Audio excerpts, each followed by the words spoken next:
Hello guys, is there anyone who wants to learn English autodidact from zero? Adakah dari teman-teman yang pengen belajar bahasa Inggris secara otodidak dimulai dari nol? Maksud nol di sini teman-teman nggak punya basic, you didn't have any basic,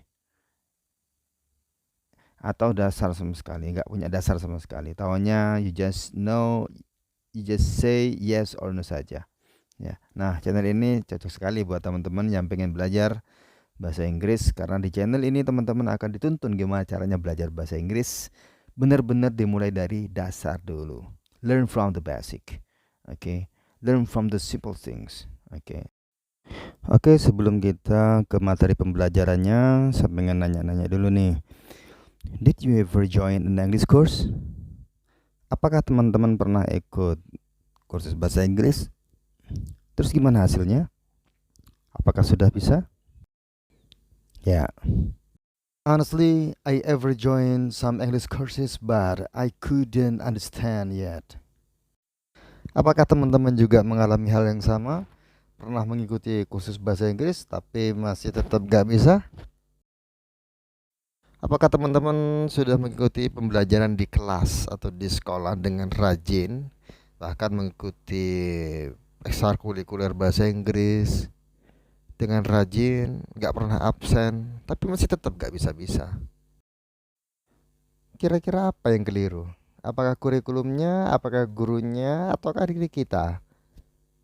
Kalau menurut saya pribadi, pelajaran bahasa Inggris di sekolah itu materinya gak runtut. Ya, materinya gak runtut. Materinya lompat-lompat. Maksudnya gak runtut, lompat-lompat. Ya, contohnya nih, kita sekarang belajar teks naratif. Kita akan belajar, akan membahas tentang simple past. Kemudian seminggu kemudian atau 1 bulan kemudian kita akan belajar teks deskriptif. Kita akan kembali belajar pola dasar lagi, pola urutan nomor 1 lagi, yaitu kita akan belajar teks tenses simple present.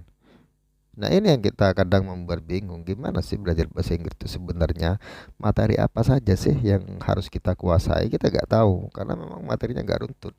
Materinya sesuai dengan tema pembelajaran, sesuai dengan materi apa yang diajarkan pada waktu itu. Itu menurut saya pribadi seperti itu. Kenapa kok kita susah sekali mengandalkan pelajaran bahasa Inggris di sekolah untuk menguasai bahasa Inggris itu sendiri? Nah, sekarang saya bertanya, why do we learn English? Kenapa kok kita ingin belajar bahasa Inggris? Kenapa gitu? Alasannya apa? Apa motivasi kita belajar bahasa Inggris? Berikut ini beberapa alasan kenapa kita belajar bahasa Inggris. Yang pertama, tuntutan pelajaran di sekolah.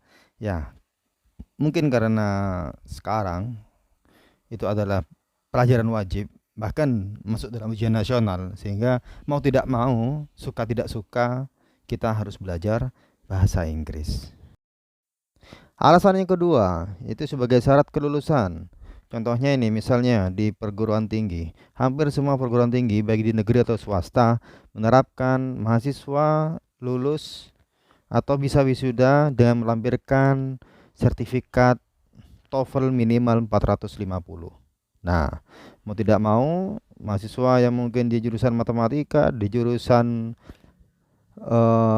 kesehatan dan lain-lain, itu harus bisa menguasai bahasa Inggris. Alasan yang ketiga, study overseas, karena ingin melanjutkan studi ke luar negeri. Jadi mau tidak mau harus belajar bahasa Inggris dan harus mampu menguasai bahasa Inggris dengan baik. Alasan yang nomor 4, get a well-paid job. Maksudnya di sini ingin mendapatkan pekerjaan yang gajinya atau bayarannya lebih tinggi atau lebih baik. Alasan yang berikutnya, traveling other countries, ya karena tujuannya ingin jalan-jalan, ingin bertamasya atau berlibur di luar negeri. Alasan yang keenam, read English literatures. Jadi karena ingin memahami buku-buku atau bahan-bahan bacaan yang ditulis dengan menggunakan bahasa Inggris. Alasan yang ketujuh, karena ingin menjadi tourist guide atau memang sudah berprofesi sebagai pemandu wisata. Jadi ya mau tidak mau ya juga harus belajar bahasa Inggris. Ada yang ingin belajar bahasa Inggris karena hanya ingin mempelajari computer software, perangkat lunak komputer atau bahasa pemrograman komputer, karena semua instruksi di program komputer ditulis dalam bahasa Inggris.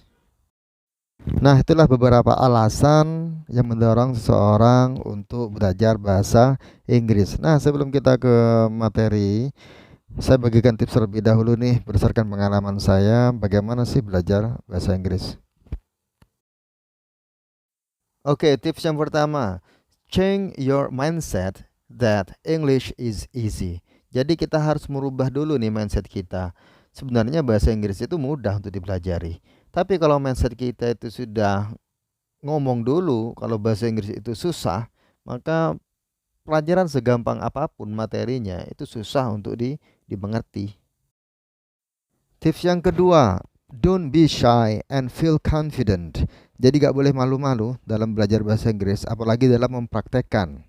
Ketika kita belajar speaking atau belajar berbicara, dan kita harus ya feel confident, harus percaya diri. Yang ketiga yaitu self motivation.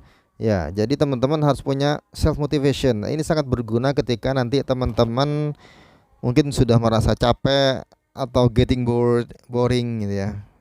Kemudian sudah merasa tidak bersemangat lagi dalam belajar bahasa Inggris. Nah, self motivation ini nanti yang akan membangkitkan semangat kita kembali. Tentunya belajar bahasa apapun membutuhkan yang namanya kosakata untuk alat komunikasi. Nah, teman-teman silahkan bisa menghafal atau mempelajari kosakata-kosakata harian yang dibutuhkan. Tips yang berikutnya, learn basic grammar. Jadi teman-teman juga perlu menguasai grammar atau tata bahasa paling dasar dalam bahasa Inggris. Kenapa sih kita harus belajar yang namanya tata bahasa atau grammar dasar dalam bahasa Inggris?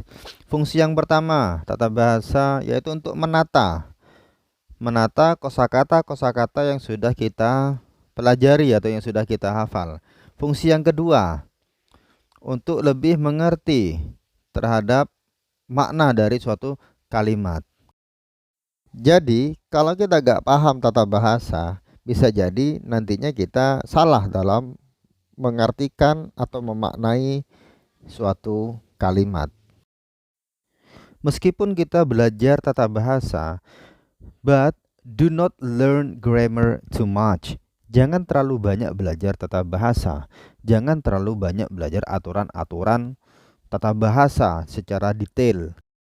Ketika kita belajar tata bahasa atau grammar terlalu detail, terlalu terperinci, maka kita nanti akan kesulitan dalam mengembangkan speaking kita. Mungkin kita nanti akan lambat dalam proses speaking kita, karena setiap kita akan mengucapkan suatu kalimat, kita selalu teringat-ingat terhadap rumus-rumus yang sudah kita pelajari. Oke, tips yang terakhir, use a standard dictionary. Gunakanlah kamus yang standar. Kenapa kita harus pakai kamus yang standar? Ya, di kamus yang standar itu dijelaskan satu kata memiliki banyak arti dan bahkan disertai dengan contoh-contoh aplikasi dalam kalimat. Bahkan juga di situ dijelaskan atau tertera klasifikasi jenis katanya, bahwa kata ini itu adalah bentuk jamak, kata ini itu adalah bentuk tunggal, atau kata ini tergolong kata benda yang bisa dihitung atau yang tidak. Itu fungsinya kalau kita belajar memakai kamus standar. Lain halnya jika kita menggunakan kamus yang tidak standar, yang hanya memiliki keterbatasan arti. Satu kata hanya memiliki satu atau dua arti saja. Nah, itu bisa jadi kita salah dalam mengartikan suatu kalimat. Bisa jadi maknanya berbeda. Karena opsi-opsi artinya sangat terbatas. Jadi itulah kenapa saya menekankan di sini menggunakan kamus yang standar, biar kita kaya makna, bisa mengeksplorasi lebih banyak makna dalam suatu kata. Oke, ini saya kasih tahu contoh kamus yang standar yang pernah saya gunakan dalam belajar bahasa Inggris. Ya, ini rekomendasi sekali bagi para teman-teman pemula yang ingin serius belajar bahasa Inggris. Nah, kenapa saya merekomendasikan kamus ini? Karena di sini kamus ini lengkap ya, ada contoh kalimatnya, kemudian variasi maknanya juga banyak. Satu kata bisa memiliki 5 sampai 10 arti bahkan lebih ya. Nah, itu bisa memperkaya kosakata kita. Baik teman-teman, mungkin itu aja pengantar dari saya, tips-tips dari saya berdasarkan pengalaman saya pribadi bagaimana saya belajar bahasa Inggris dari nol. Dan untuk video selanjutnya saya akan membagikan materi apa saja mulai dari awal, mulai dari dasar yang harus teman-teman kuasai dulu hingga nanti berlanjut ke materi-materi ke level-level selanjutnya. Nah, untuk itu jangan lupa tekan like dan subscribe dan juga bunyikan loncengnya biar tidak ketinggalan video-video saya berikutnya. Oke, see you on the next video.